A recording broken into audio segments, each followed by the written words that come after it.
Hello friends, welcome back to House of Props. This week I decided to take on this Maelstrom Machete variant from Cyberpunk 2077. You might be wondering why this one, and I'll tell you, I'm attracted to it because it's a funky melee weapon with a unique sense of style. Is it a machete? Is it a cleaver? Is it a sword? Whatever the answer is, it's a great variant with some very awesome features. It's a pretty straightforward build, so let's head to the shop and get started. Naturally, I started by printing my files, and as they kept coming off the bed, I started to prepare the pieces by sanding away the layer lines with a 120 grit pad on my hand sander. I found it works a lot more easily if you sand against the print grain. And I'll post my print settings in the video description below.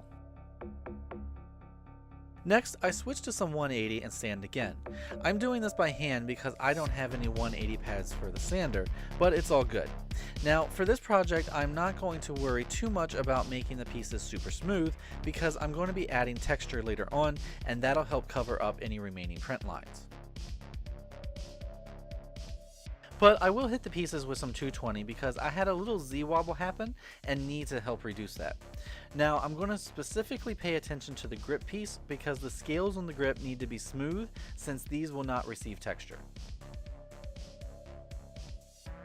Once all the pieces are sanded, the grip can be attached to this blade piece, and as supports I'm using two pieces of 1/8 inch dowel. I'm gluing these in with CA glue, and if I use Zip Kicker, I can cure the glue instantly so I don't have to wait for it to dry naturally. While I prep the next piece, I would really appreciate it if you would click the subscribe button if you haven't already. It's completely free to you and will help my channel grow. Plus, if you click the notification bell, you can customize your notifications so you never miss a project. Thank you. Now I can slide the next piece onto the dowels and set the glue. Two 6-inch long pieces of dowel are glued into the opposite end, and the next blade piece slides on to meet. Once I'm happy with the alignment, I set the glue and lock it in place. Then the last blade piece can be added by connecting the two with 1.5 inch long dowel pieces. Next up is to hide the seams, and for that I always like to use glazing and spot putty.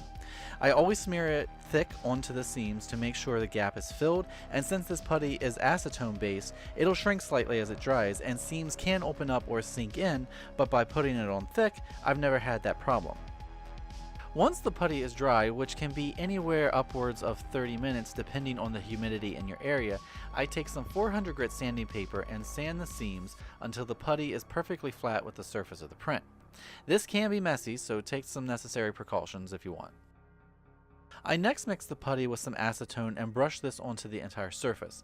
This step will help fill in any remaining print lines, lines left behind from sanding, or unevenness in the print, and once that is dry, I level it off with the 400 grit. Again, this is a messy process. Once sanded and all the dust has been wiped away, I spray the machete with this 2-in-1 filler and sandable primer. I spray it on thick because if any unevenness happens or there are any drips, I can sand them away after it dries. This primer will also help even out the surface, and once it's completely dried overnight, I'm wet sanding it with the 400 grit. This will help even it off and smooth it to a silky surface. Now, if I was trying to get a shiny smooth metal finish in the end, there would be more steps right here, but for this project, this will be plenty. As I wet sand, I like to have a soft old cloth handy to wipe away the sludge left behind so I can better see the progress. Once wet sanded and completely dry, I sprayed mine with a gloss black because I had forgotten about the texture. That's what I get for working on more than one project at once, right? So you don't need to worry about this step if you want to apply the texture. To create the texture, I'm using the Spray 90 from 3M. When sprayed, it creates this fantastic webbing, and by changing direction, it can be layered up to create an amazing metal texture. Once covered, I use a heat gun on low to make any bubbles in the adhesive pop, and it helps flatten it out just ever so slightly, so that the final result looks like this. Now, I've taped off the handle in order to avoid spraying the scales with the texture, and even after the adhesive has cured, it is still a little sticky to the touch, so I'm going to seal it with Plasti Dip. I'm going to apply 2 even coats, and when it's dry, the surface will be no longer tacky, and now the machete can be painted. I'm going to start by painting all the metal areas with a jet black.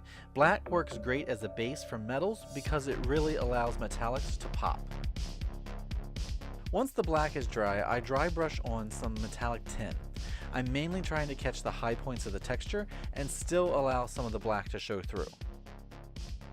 Then I repeat the same process with a metallic pewter, primarily on the cleaver part of the blade. The reason I'm using the pewter is because it has a slight blue hue to it, and in combination with the tin, it will add some metallic variation to the metal. I want to take the blue a little further, and Payne's Gray is a great color to do that. It's often what we call a love color in the theater world because it's so versatile with so many colors and is an excellent shadow color. To apply, I made a wash and I'm brushing it onto the cleaver and into the groove, then dab with a paper towel to create variation in the surface and remove brush marks. Once that is completely dry, I take a black wash, apply it to the grooves, and dab to blend it. To give the blade edge some wear, I take the tin and a small brush and catch spots along the edge to create wear and tear on the metal. So the metal is finished, and now I'm basing the grip scales with a chestnut brown. These will be painted to look like wood, so I'm keeping my brush marks running lengthwise. And this layer will need to be dried thoroughly before proceeding to the next. Once dry, I thin some burnt umber and create a rough wood grain pattern on the scales by using a round brush and painting squiggly broken lines on the surface. When the burnt umber lines are dry, I mix some black into the burnt umber, thin it with water, and brush this onto the grip, and then wipe the majority of it away so that it creates a stained wood effect like this. And after that dries, you'll notice how the color has gone matte looking. That's because I used flat paints. But if I spray the grip with this gloss clear, not only will it protect the grip from damage, but it'll also pump those colors right back up to where they were when they were wet and fresh. And boom, the Machete variant is finished. One of the good things about this design and the cyberpunk world is you can customize the paint job to whatever you'd like it to be. I do have to say though that I used this texture technique before and I love it every time. It creates a really good metal surface that accentuates any paint. That's it for this one. I hope you enjoyed the build. If you did, please give it a thumbs up and share it with all your friends and family. If you'd like to make your own Machete variant, the files can be found below, and check out my other Cyberpunk Machete build video as well. Thanks for watching, subscribe if you haven't, and I'll see you next time. Have a great day. And remember, if you are building any of my builds or using any of my templates, feel free and tag me at House of Props on Instagram, Twitter, and TikTok, because I would really like to see your fantastic work. Thank you for watching, and I'll see you next time.